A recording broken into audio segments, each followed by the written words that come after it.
Good morning बच्चों। आज अपन प्लेटो का अगला टॉपिक उसकी न्याय की अवधारणा पढ़ेंगे। प्लेटो ने अपनी इस न्याय की अवधारणा का वर्णन अपनी प्रसिद्ध पुस्तक रिपब्लिक में किया है। रिपब्लिक में उसने न्याय के संबंध में इतना कुछ लिखा है कि उसको एक दूसरा शीर्षक न्याय से संबंधित या कंसर्निंग जस्टिस भी दे दिया गया है। जब हम प्लेटो की न्याय की अवधारणा की बात करते हैं बच्चों, तो हम देखते हैं कि जब भी हम वैसे न्याय के बारे में बात करते हैं तो हमारे मस्तिष्क में, हमारे दिमाग में कानून, जज, न्यायिक प्रक्रिया आदि आदि, अधिनियम आदि आदि विचार आते हैं। परंतु जब हम बात प्लेटो के न्याय की अवधारणा की करते हैं तो हम पाते हैं कि वहाँ ऐसा कुछ भी नहीं है। प्लेटो ने न्याय को धर्म के रूप में प्रतिपादित करने का काम किया था। उसके अनुसार यदि राज्य में रहते हुए सभी लोग, सभी नागरिक अपने अपने धर्म का पालन करते हैं तो वे न्याय की स्थापना करते हैं। अब हम उसकी न्यायिक अवधारणा की विवेचना करने से पूर्व, जो प्लेटो की न्यायिक अवधारणा से पूर्व में प्रचलित न्याय की अवधारणाएं थी, उनके बारे में थोड़ा चर्चा करेंगे, क्योंकि प्लेटो उन पूर्व की सभी अवधारणाओं का विरोध और खंडन करते हुए ही अपनी यह न्याय की अवधारणा प्रतिपादित करता है। तो प्लेटो से पूर्व जो न्यायिक अवधारणाएं प्रचलित थी वो तीन थी। पहली थी परंपरागत, जिसका प्रतिपादन सिफालस ने किया था और आगे चलकर उसके ही बेटे पॉलीमार्कस ने उसको आगे बढ़ाया था। सिफालस के शब्दों में न्याय, या सिफालस जिसको न्याय कहता है, वो है सत्य बोलना और दूसरों के ऋणों को चुकाना। अर्थात सिफालस के शब्दों में सिर्फ सत्य बोलना और दूसरों के ऋणों को चुकाना ही न्याय है। तो उसका बेटा जो पॉलीमार्कस था, उसने न्याय को दो प्रकार से परिभाषित किया।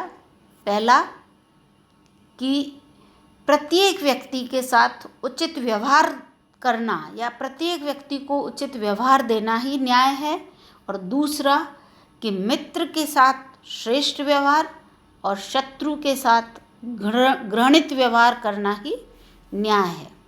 परंतु प्लेटो ने इस परंपरागत न्याय के प्रतिपादक सिफालस और पॉलीमार्कस दोनों के ही न्याय की विचारों का खंडन किया, उनकी न्यायिक परिभाषाओं का विरोध किया, क्योंकि उसका मानना था कि केवल सत्य बोलना और ऋण चुकाना प्रत्येक परिस्थिति में और प्रत्येक समय सही नहीं हो सकता। इसके लिए उसने उदाहरण दिए कि जैसे अपने देश के बारे में सत्य बोलकर अपने देश की सैनिक जानकारियों को दूसरों को उपलब्ध कराना किसी भी सूरत में न्याय नहीं हो सकता। और दूसरा उसने कहा कि यदि आप किसी अपने मित्र से, जो कि उस वक्त जिसकी मानसिक हालत सही है, से अस्त्र उधार लेते हैं और जब अस्त्र वापस लौटाना होता है तो उसकी मानसिक स्थिति उतनी अच्छी नहीं होती है जितनी पूर्व में थी, तो उसको अस्त्र लौटाना या ऋण चुकाना किसी भी परिस्थिति में उचित या न्यायपूर्ण नहीं कहा जा सकता। अब उसके पुत्र जो पॉलीमार्कस ने कहा था कि प्रत्येक व्यक्ति के साथ उचित व्यवहार करना और मित्र के साथ श्रेष्ठ और शत्रु के साथ घृणित व्यवहार करना ही न्याय का भी प्लेटो खंडन करता है, क्योंकि उसका मानना था कि यह कैसे नापा जाए कि जो मित्र दिख रहा है वो वास्तव में शत्रु नहीं है। दूसरी जो अवधारणा प्लेटो की न्यायिक अवधारणा से पूर्व में प्रचलित थी वो यह थी थ्रेसीमैकस की अवधारणा, जिसको कि क्रांतिकारी सिद्धांत भी कहते हैं न्याय का। थ्रेसीमैकस की अवधारणा, जिसे क्रांतिकारी न्यायिक सिद्धांत भी कहते हैं। थ्रेसीमैकस के अनुसार शक्ति ही सत्य है और शक्तिशाली का हित साधन ही न्याय है, परंतु प्लेटो ने इन दोनों का खंडन किया। उसका कहना था कि शासन करना एक कला है और सभी कलाओं का लक्ष्य अपनी स्वार्थ सिद्धि करना कभी भी नहीं होता, वरन दूसरों के दोषों को दूर करते हुए उनको संवारना ही एक अच्छे कलाकार का गुण होता है। और साथ ही शक्तिशाली के हित का ही साधन है कि भी प्लेटो आलोचना करता है, विरोध करता है या खंडन करता है कि न्याय पर चलने वाला व्यक्ति अन्याय की अपेक्षा कहीं अधिक सुखी होता है, अपना आदर्श जीवन व्यतीत करता है। अब तीसरा सिद्धांत है ग्लाउकन के न्यायिक सिद्धांत की भी प्लेटो, जिसको कि कार्य कारण का सिद्धांत भी कहा गया है, का खंडन करता है। ग्लाउकन के अनुसार न्याय भय का शिशु है, जिसका प्लेटो ने यह कहकर खंडन किया कि न्याय कोई बाहरी वस्तु नहीं है, वरन यह तो आत्मा का एक आंतरिक गुण है। ऐसे में भय के कारण न्याय या कानूनों का पालन करने की मजबूरी बताना बिल्कुल भी उचित नहीं है। उपरोक्त तीनों अवधारणाओं परंपरागत, क्रांतिकारी और कार्य कारण सिद्धांत, एक बार पुनः सुन लीजिए कि प्लेटो के न्याय की अवधारणा से पूर्व में प्रचलित मुख्य ये तीन अवधारणाएं थी।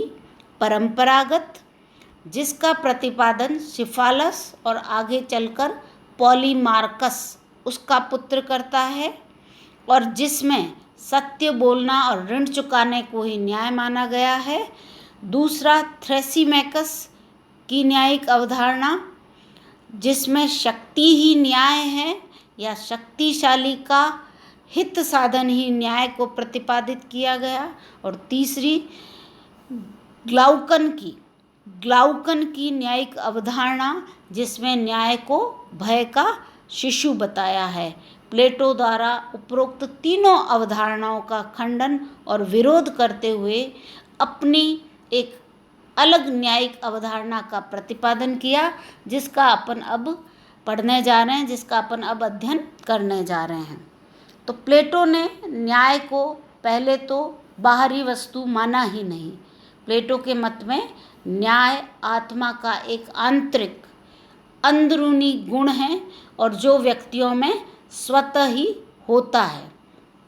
प्लेटो यहाँ पर न्याय को दो रूपों में बांटता है या दो रूपों में न्याय का वर्णन करता है। पहला व्यक्तिगत, जो पूरी तरह से व्यक्ति की आंतरिक भावना से उत्पन्न हुआ होता है और जिसके कारण ही वह न्याय का पालन करता है। और दूसरा सामाजिक, अर्थात राज्य से संबंधित अपने कर्तव्यों का पालन जब व्यक्ति सुचारू रूप से करता है तब भी वह न्याय की स्थापना करता है। अब अपन बात करते हैं कि प्लेटो की ये जो न्यायिक अवधारणा है उसका विस्तृत विवरण और विवेचन किस प्रकार से वह प्रस्तुत करता है या किसको न्याय कह रहा है। तो प्लेटो ने मानवीय आत्मा को तीन गुणों से परिपूर्ण माना, या दूसरे शब्दों में कहो तो प्लेटो मानवीय आत्मा के तीन गुण मानता है: विवेक, साहस या शौर्य और तीसरा क्षुधा। उपरोक्त तीनों गुणों के आधार पर वह राज्य को तीन वर्गों में बांटता है। संपूर्ण राज्य के नागरिकों को तीन वर्गों में बांटता है। पहला, जो विवेक प्रधान गुण वाले वर्ग हैं उसको उसने संरक्षक वर्ग का नाम दिया। दूसरा, जो शौर्य और साहस का प्रतिनिधित्व करने वाले हैं वो सैनिक वर्ग में। और तीसरा, क्षुधा गुण वाले निष्पादक वर्ग में शामिल है। इस प्रकार आत्मा के उपरोक्त तीनों गुणों के आधार पर प्लेटो राज्य को 3 वर्गों में बांटता है। पूर्व में अपन ने पढ़ा कि उपरोक्त तीनों वर्गों का निर्माण किस तरह से हो रहा है, यानी उसने जो एक शिक्षा योजना प्रस्तुत की थी उसके आधार पर उपरोक्त तीनों वर्ग बांटे जा रहे हैं। इस प्रकार प्लेटो ने उपरोक्त तीनों वर्गों के राज्य में कुछ निश्चित कर्तव्य और कार्य बताए थे और उसका कहना था कि जब ये तीनों वर्ग राज्य में उनको सौंपे गए कार्यों को अपने अपने कार्य क्षेत्र में रहते हुए भली भांति बिना किसी दूसरे के कार्य क्षेत्र में हस्तक्षेप करते हुए अपना कर्तव्यों का, कार्यों का पालन करेंगे, निष्पादन करेंगे, तो यही प्लेटो का न्याय था। और दूसरे शब्दों में या सरल शब्दों में उपरोक्त तीनों वर्गों द्वारा अपने अपने कर्तव्यों का जो राज्य के प्रति उनके थे का बिना किसी हस्तक्षेप के, बिना किसी दूसरे के कर्तव्य में हस्तक्षेप से पालन करना ही प्लेटो का न्याय है। प्लेटो ने इस प्रकार सभी वर्गों को यानी उपरोक्त तीनों वर्गों को अपनी कार्य क्षेत्र में निश्चित स्थान पर, जैसा कि उसने अपने शब्दों में भी कहा है कि अपने निश्चित स्थान में अपने कर्तव्यों का पालन करना और दूसरे के कर्तव्यों में हस्तक्षेप न करना ही और इसका निवास स्थान अपना निश्चित कर्तव्य पूरा करने वाले प्रत्येक नागरिक के मन में है। प्लेटो ने इस प्रकार से न्याय को परिभाषित किया है। अब बात करते हैं प्लेटो के न्याय सिद्धांत की विशेषताओं की। तो प्लेटो के न्याय सिद्धांत की पहली विशेषता नैतिक सिद्धांत, जो पूर्व में अपन पढ़ रहे हैं उसको पढ़कर ही लग रहा है कि प्लेटो का यह न्याय सिद्धांत पूरी तरह से एक नैतिक, एक आदर्शवादी सिद्धांत है जिसमें वैधानिकता, कानून आदि का कोई लेना देना नहीं है, वरन यह व्यक्तियों को अपने अपने कर्तव्यों से बांधते हुए अपने अपने कार्यों को पूरा करवाने की बात करता है। दूसरा है प्लेटो का जो ये न्यायिक सिद्धांत है यह आत्मा की आवाज़ है, अर्थात कोई बाहरी शक्ति, कोई बाहरी दबाव, कोई बाहरी नियंत्रण किसी भी नागरिक को न्याय की स्थापना हेतु बाध्य नहीं कर रहा है, वरन स्वयं तीनों नागरिक अपनी अपनी आत्मा की आवाज़ सुनकर अपने अपने कर्तव्यों का पालन करते हैं और न्याय की स्थापना करते हैं। तीसरा जो इसकी विशेषता है वो कार्य विशिष्टता का सिद्धांत। अपन ने पढ़ा कि प्लेटो तीनों वर्गों को अपने अपने कार्य क्षेत्र में रहते हुए ईमानदारी के साथ अपने अपने कर्तव्यों या कार्यों का पूर्ण करने की बात करता है या पूर्ण करना ही न्याय मानता है। तो ऐसा करने पर जब तीनों वर्ग लगातार अपने अपने क्षेत्र में रहते हुए अपने अपने कार्यों को करेंगे तो निश्चित रूप से उनको अपने कार्य क्षेत्र में विशिष्टता या श्रेष्ठता प्राप्त हो ही जाती है। अगली जो विशेषता है वह है मनोवैज्ञानिक आधार।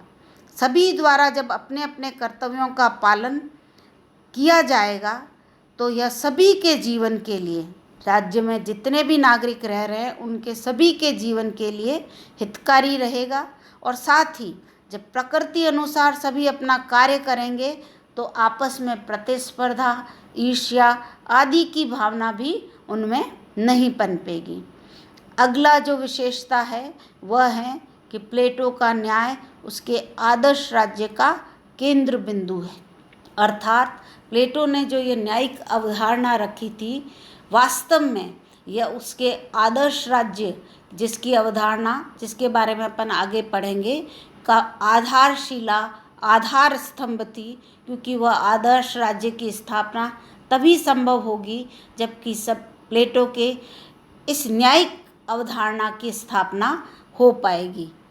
अगली जो विशेषता है वह है सावयव एकता का सिद्धांत, अर्थात राज्य साध्य है और व्यक्ति साधन।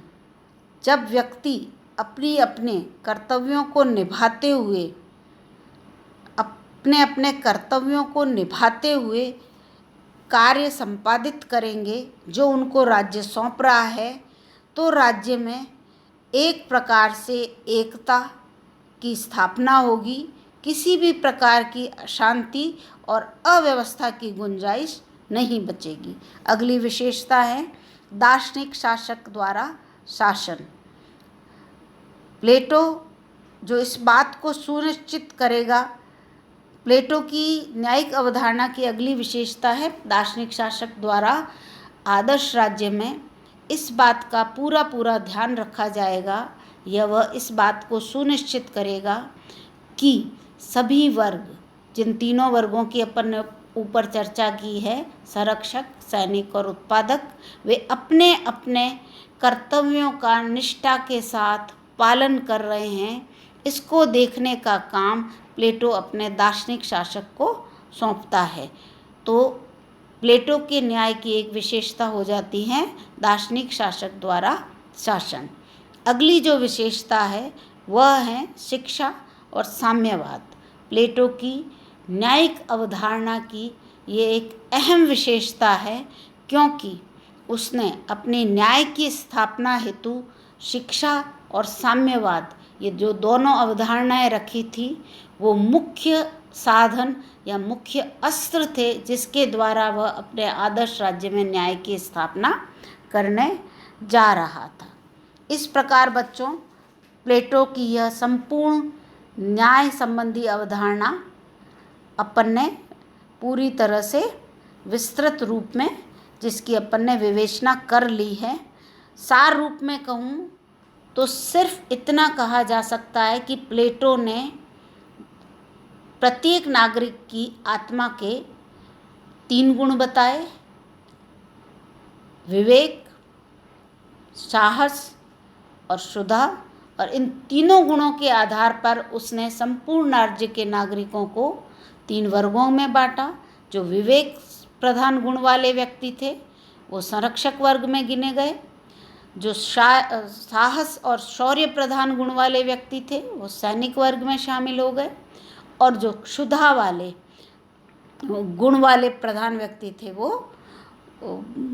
उत्पादक वर्ग में शामिल हो गए। और उपरोक्त तीनों वर्गों द्वारा जो उनको निश्चित कार्य राज्य द्वारा सौंपे गए थे उनको करना, ईमानदारी के साथ निभाना ही प्लेटो का न्याय था। अब अपन प्लेटो की इस न्यायिक अवधारणा की आलोचना करते हैं, जिसकी आलोचकों ने विभिन्न प्रकार से आलोचनाएं की। पहला है कि यह एक नैतिक अवधारणा मात्र, जिसमें किसी भी पूरी तरह से कानूनी पक्ष को नज़रअंदाज किया गया है। जैसा कि बायड ने कहा भी है कि उसने नैतिक कर्तव्य और वैधानिक दायित्व के बीच की सीमा को ही भुला दिया है।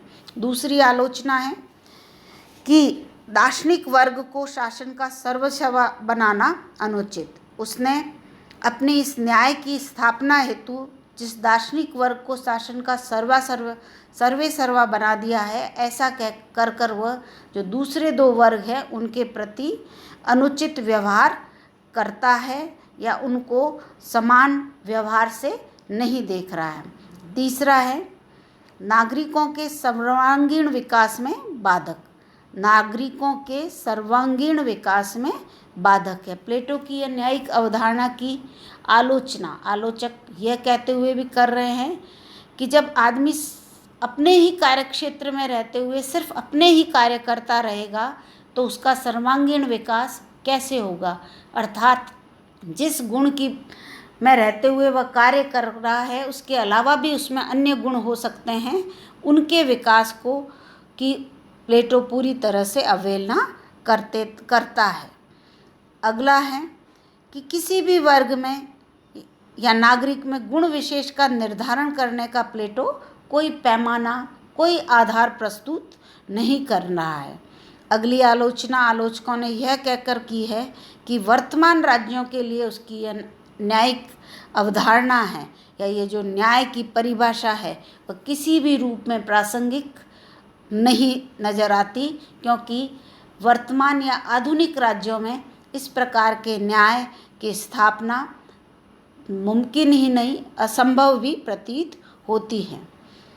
अगली आलोचना करते हुए आलोचक कहते हैं कि वर्गीकरण के आधार पर श्रेष्ठता का चयन समाज में विभाजन वैमनस्य को बढ़ावा देने वाला ही होगा या रहेगा।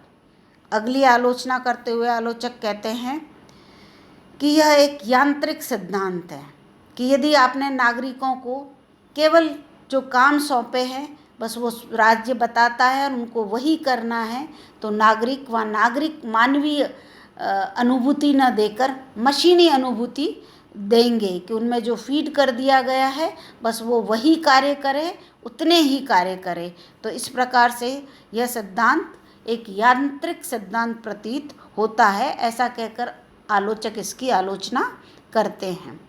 अगली जो एक अहम आलोचना आलोचकों ने की है वह यह है कि उसकी न्यायिक अवधारणा में दंड व्यवस्था का, सजा का कोई प्रावधान नहीं है और यह कैसे संभव होगा कि आदर्श राज्य में बिना सजा बिना दंड के उसके न्याय की स्थापना संभव हो पाएगी। यह समझ से ही परे हैं कि यदि कोई व्यक्ति अपने कार्यक्षेत्र में रहते हुए, जैसा कि वो कहता है कि कार्यक्षेत्र में रहते हुए कार्यों का संपादन ही न्याय है, पर यदि कोई वर्ग ऐसा नहीं कर रहा है तो उसके लिए क्या दंड की व्यवस्था रहेगी या क्या सज़ा मिलेगी, इसके बारे में प्लेटो मौन रहा है। अगली और अंतिम आलोचना जो अपन करने जा रहे हैं, जो आलोचकों ने की है, वो यह है कि यह अवधारणा विरोधाभास पूर्ण है। कैसे कि एक तरफ तो वह तीनों वर्गों को अपने अपने कार्यों को करने की बात करता है और दूसरी तरफ वह संरक्षक या शासक वर्ग को उत्पादक और सैनिक वर्ग पर नियंत्रण देने की बात भी करता है। यह पूरी तरह से विरोधाभासपूर्ण प्रतीत होती है। इस प्रकार प्लेटो की जो न्यायिक अवधारणा है वह पूरी तरह से एक, आप कह सकते हो, आदर्शवादी अवधारणा ही कही जा सकता है। पूरी तरह से नैतिकता से ओतप्रोत यह अवधारणा वास्तव में उसके आदर्श राज्य में स्थापित हो पाएगी या किसी भी राज्य में स्थापित हो पाएगी, इस पर एक बड़ा प्रश्न चिन्ह है। धन्यवाद बच्चों।